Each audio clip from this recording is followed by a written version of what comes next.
and we'll talk about why protein is the most important nutrient for fat loss, muscle building, and recovery. And so today we're going to go over what protein actually is, why protein matters for fat loss, how much protein you need, what's the best protein sources, and then easy ways to hit your protein goals, and then common protein myths. So what is protein? So protein is one of the 3 macronutrients. We have carbs, fats, and proteins. Your body needs all of those to survive. And then protein is made up of building blocks called amino acids. So there's 21 amino acids. And if you have one thing of protein that has all 21 amino acids, that's called a complete protein. So there are 9 essential amino acids, meaning that your body can't make it from other things in your body. So you have to get them through your diet. And if you are missing those, it can make things tricky, like building muscle, recovering properly, your immune function, and then your overall feeling good and your hormone regulation. So when you're trying to lose weight, your body can break down both fat and muscle. And so it's really important that you're getting enough amino acids, all the amino acids, and then enough protein. So your body holds on to as much muscle as possible and just uses or loses weight from body fat. So why protein matters specifically for fat loss. So most people, when they're trying to lose weight, they just mainly focus on calories. A lot of people taking GLP-1s, they just are in a calorie deficit. They're not focusing on protein or weight training or anything like that. So and that's just a good example. So a lot of people will be like, oh, they have Ozempic face or whatever, so they can totally tell because they're just sunk in. They don't look healthy. They don't look lean. They're just kind of like a skinny fat version of themselves. I don't love that term, but it kind of explains it and gives you a good image of what I'm talking about. But for people who focus on being in a calorie deficit while getting enough protein, it makes you look leaner, and you can see your muscle, you look strong, you look good, you look healthy, your face doesn't look sunk in. And so that's why it is important aesthetically, but also it helps with your overall health. And so getting enough protein while you are in a calorie deficit will help you preserve muscle while dieting, helps reduce hunger, helps keep you fuller longer. It helps support recovery from workouts and improves your body composition. And the reason why protein can help reduce hunger is it helps regulate your hormones. And so that can definitely help. But then it also, it's one of the most complex macronutrients for your stomach to break down. So it's harder on your digestive system for it to break down and to digest it. And so it uses more calories to digest it, which will help you with your overall fat loss, but it also helps keep you fuller longer because it stays in your system just a little bit longer.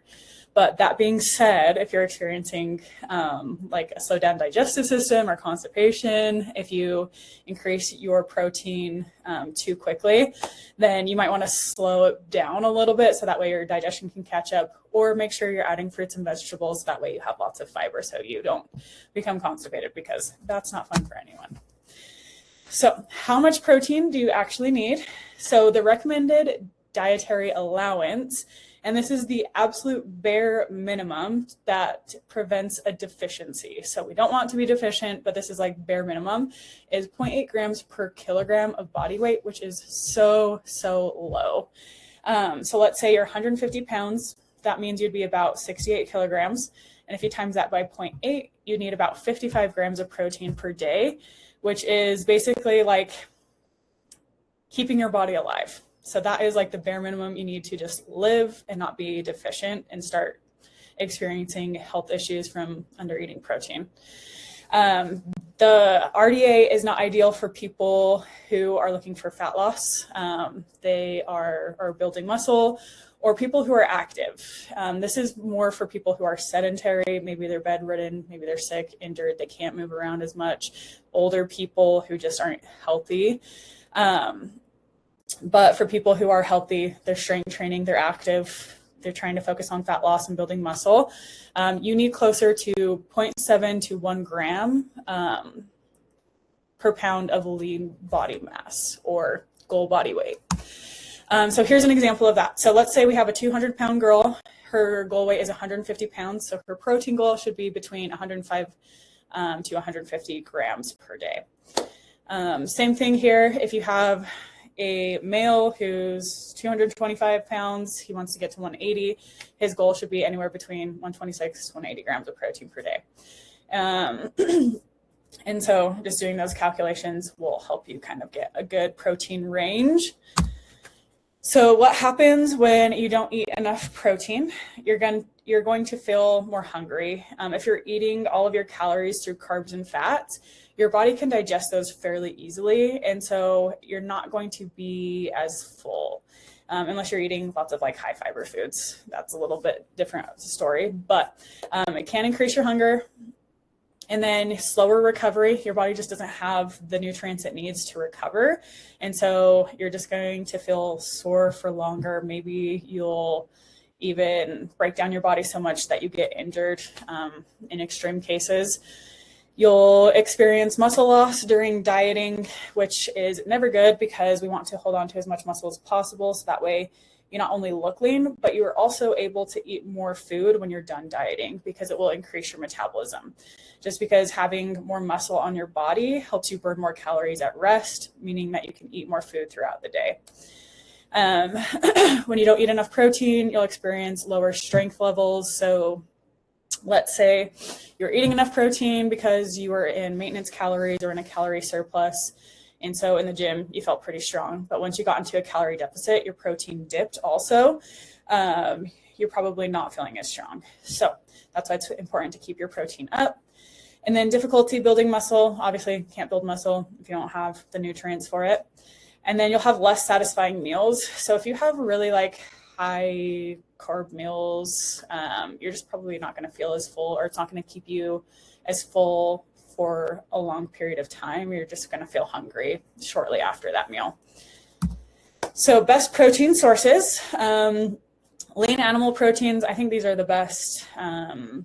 So I would recommend trying to get most of your protein sources from lean meats. So chicken, turkey, beef, fish, shrimp, eggs, Greek yogurt, cottage cheese. Those are, I think, like the best.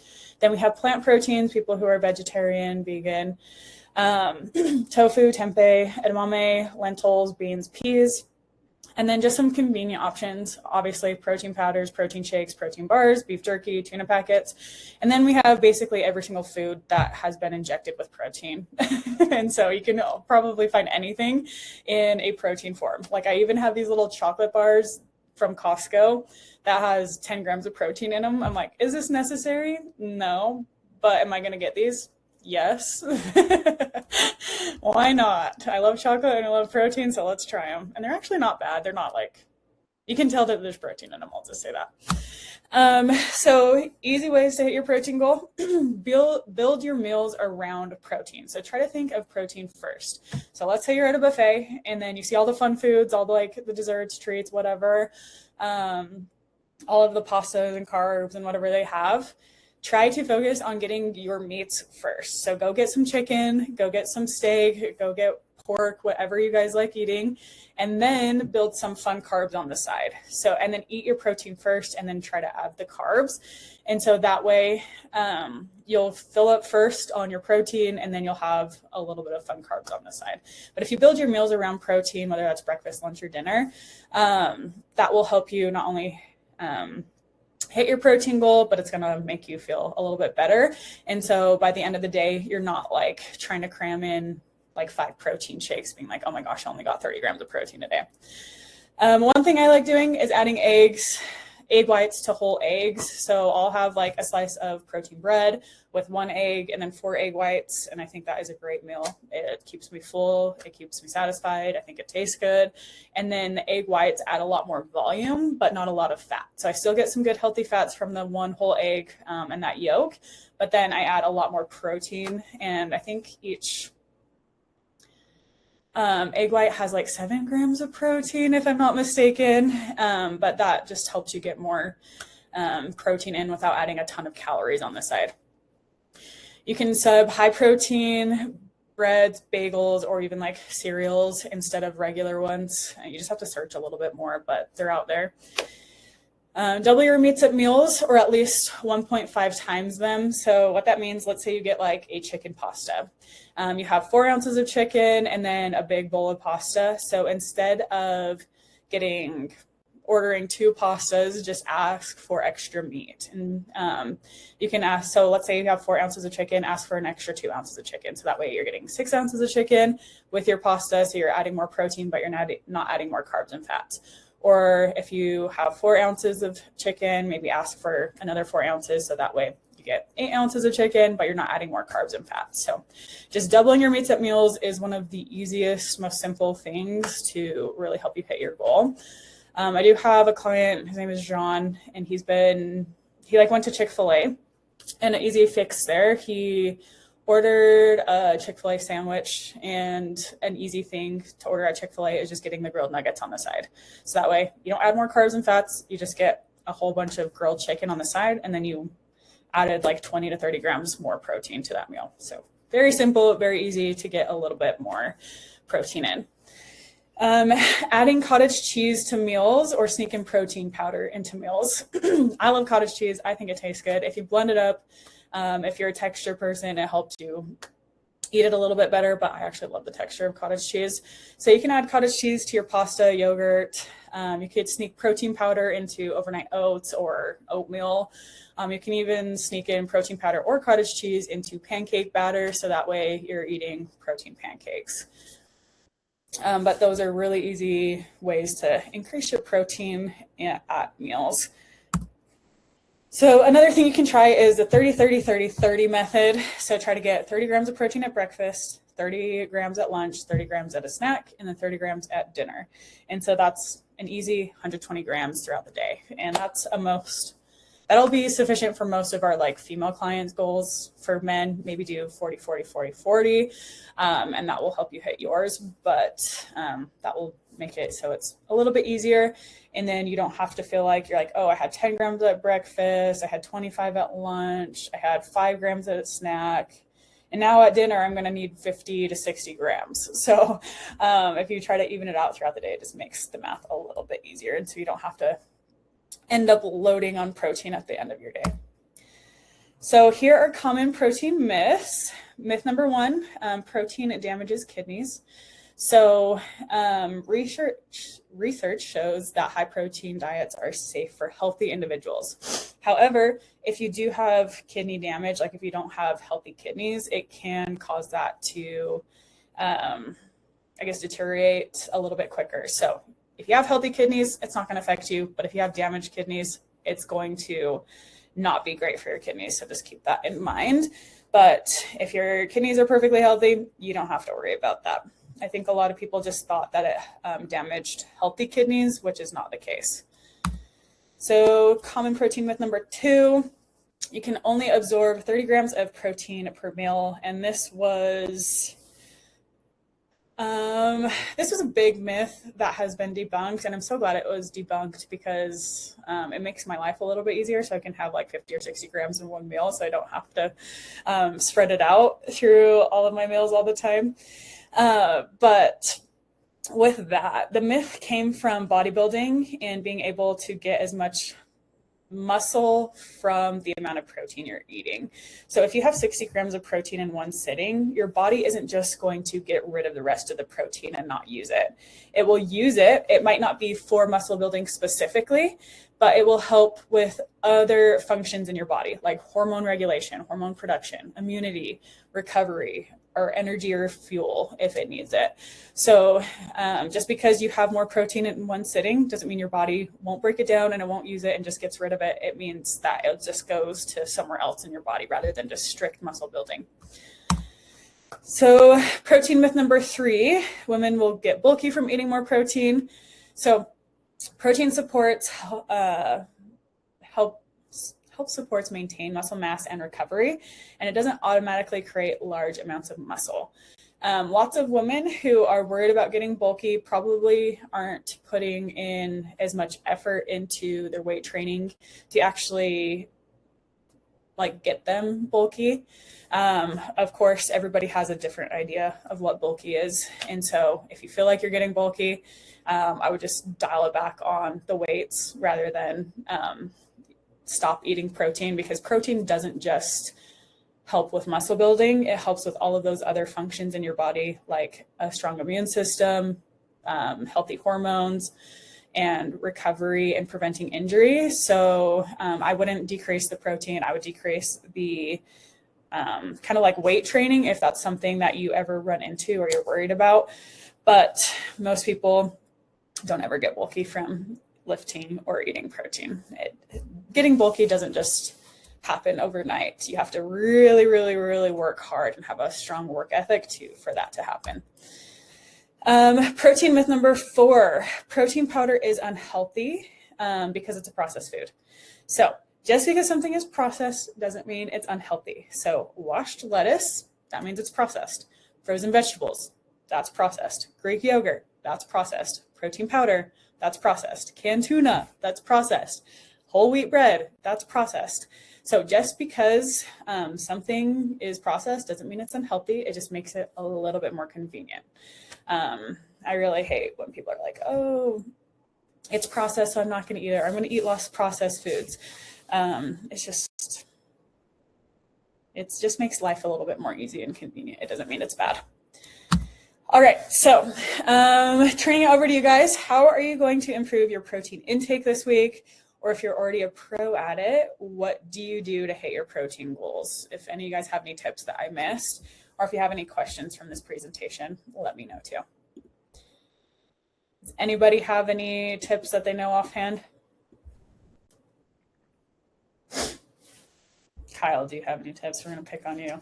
Yeah, no, that's fine. So I've pretty much stayed exactly what I did when I started with you. So, I'm like you. I eat something like 6 times a day.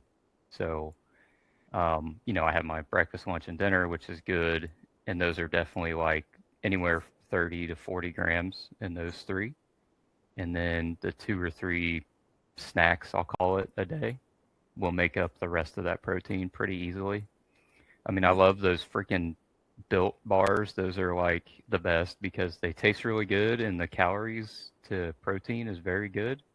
So those are super easy to do. And just like, with leftover calories, if I like I'll have a bowl of ice cream or something and put like protein powder in it, that's ridiculous how good that is. Like if it's like vanilla or chocolate chip or something and you put vanilla protein powder on it, it's easy.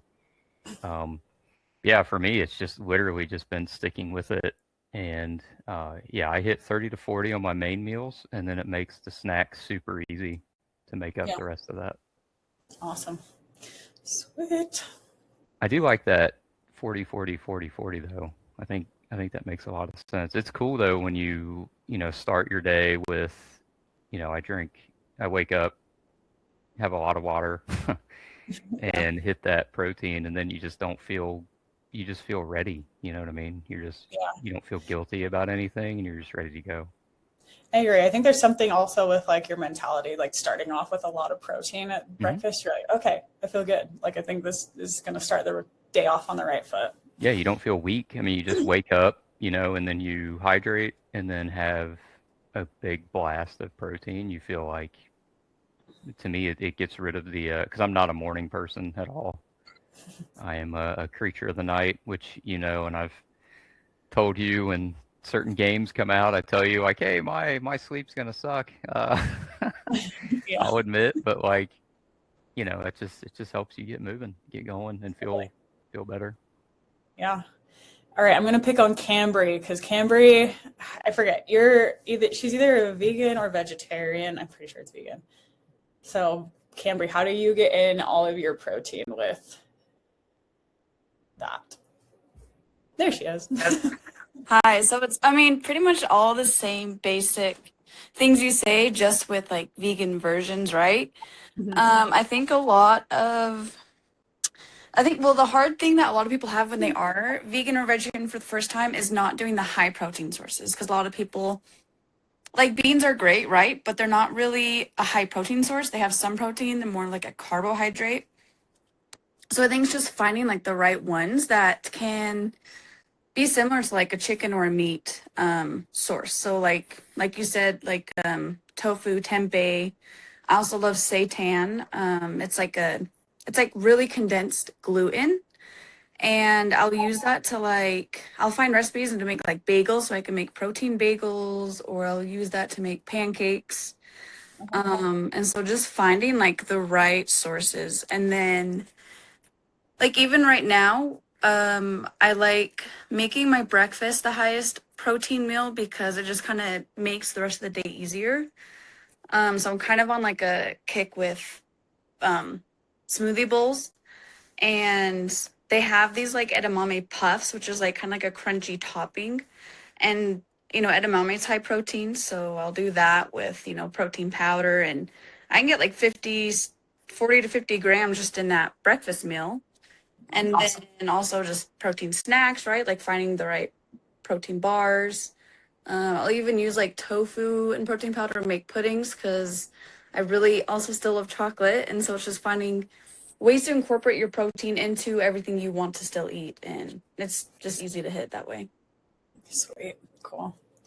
Yeah, no, that makes it nice. And she has like a lot of good recipes on her Instagram too. So go follow her if you need help there. Patrick, let's pick on you. Do you have any tips of how to get in more protein or anything, any questions? I just want to say, Cambry, it's very interesting what you shared, so I appreciate that, and I'd be interested to learn some more about some recipes that get you there. I've been so I just say that, but then I mean, this has been an ongoing kind of a struggle for me, honestly, to hit this amount of protein. It's just not. Apparently, it's very alien to me. So, I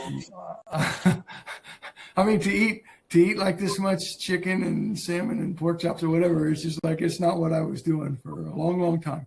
So, I mean, in order for me to have a chance at doing this, I mean, ultimately, what I have done is I worked with ChatGPT and Anthropic, whatever, Claude, and developed weekly menus. And I give ChatGPT the caloric targets and the protein targets. And then I just have like an interactive session, like, yeah, I like this, I don't like this, blah, blah, blah. Put together a complete meal plan for the week with a shopping list. And it's broken down into breakfast, lunch, and dinner. And it's just like, that's ultimate hack right there. Yeah. Honestly, it's the only way I can get there, because otherwise, well, by default, I won't be there. So anyway, so I have a document that I create with ChatGPT, and it has a weekly plan on it. And I'll go to the grocery store today, and I'll buy everything on the list, and then and then I don't think about it. I think that was a part of my original struggle, was just like, oh, what am I going to do for lunch? What am I going to do for dinner? Blah, blah, blah. And then think about, how much chicken do I need, vegetables or rice, whatever. And it was just like overwhelming. It was killing me. So now I don't think about it. I just execute that plan. Whatever's on that piece of paper, I make it. Whether it turns out great or not, this time it doesn't matter. It's just an experiment. But don't think, just execute. And it's getting me closer to the targets, I'll say. Totally. That's awesome. Yeah, no, that's great. ChatGPT is an awesome tool for that, especially because you can tell it what you like, what you don't like, a grocery list. So that way it takes a lot of the thinking out of it. And if you were to sit down and do that like by hand, that would take you probably a couple hours. But with ChatGPT, you can do it in like 5-10 minutes. So that's awesome. Yeah. Cool. Christina, do you have any protein tips, or how are you going to improve your protein intake this week? Oh, I'm going to definitely do the 30, 30, 30, 30. Like I did.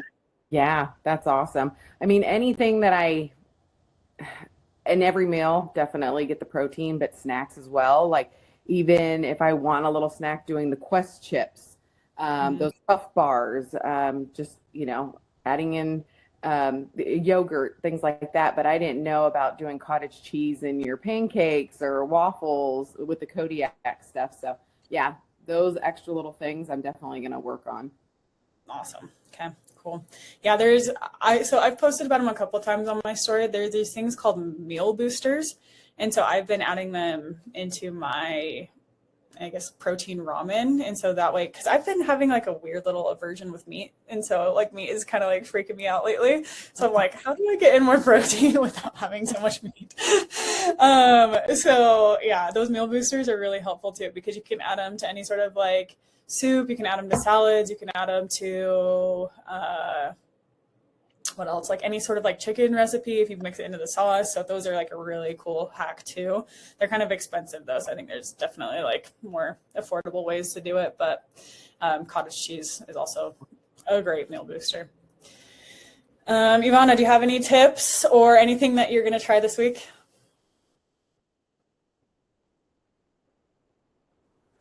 Well, like, I don't know his name, whoever spoke before. I have to just plan it out and not think about it. Yeah. That's how I've found the most success. Maybe it'll change going forward, but at least for now, to hit what I've been able to hit, I just have to have it all planned out and then just not think about it. And then it makes hitting it each day a lot easier. Totally. Yeah. I think one thing that also helped me is there's a girl that lives by me and she's like, hey, I'm going to be making meals for people. Do you want me to make you meals? And I'm like, actually, yes, please. And so I've just been getting meal preps from her, and it makes my life so much easier because I'll just have one for like breakfast, maybe sometimes dinner. And so that way I have my normal go-to breakfast. I rotate between like 3 different options that I have. And then I know exactly what I'm eating for lunch and dinner, and I don't even have to think about it. So meal preps are also really, really good if you can either prep them yourself beforehand at the beginning of the week or have somebody else do it for you, or just go to like FoodX or whatever factory meals that they have out there. So those are definitely also helpful. Take a lot of thought work out of thinking of what you're going to eat. I think the biggest struggle a lot of people run into is just not having that plan or not having that structure. And I think for me, the easiest thing is to have like an option of 3 meals that are my go-to meals for every meal. So for breakfast, I know I'm either going to have protein bread and eggs, or I'm going to have like a protein bagel, or I'm going to have protein cereal, and I'll just or protein pancakes. So 4, I guess, options. And I'll rotate between those 4 every morning. So I have a little bit of flexibility, but I do have structure. So that way I know I'm going to hit my protein goal, but also I have a little bit of flexibility. For lunch, I'll either have like chicken and rice, my protein ramen, or air fried, I think they're called like fish bites from Safe Catch. So I'll have like those 3 options, and then I know I'm going to pick one of those, and I always basically have those on hand. For dinner, same thing. I'll have like my protein ramen, chicken and rice, steak, whatever. And so I know that I'm going to eat one of those 3. So there is some structure there with a little bit of flexibility, but it makes it easy to have like all those meals on hand.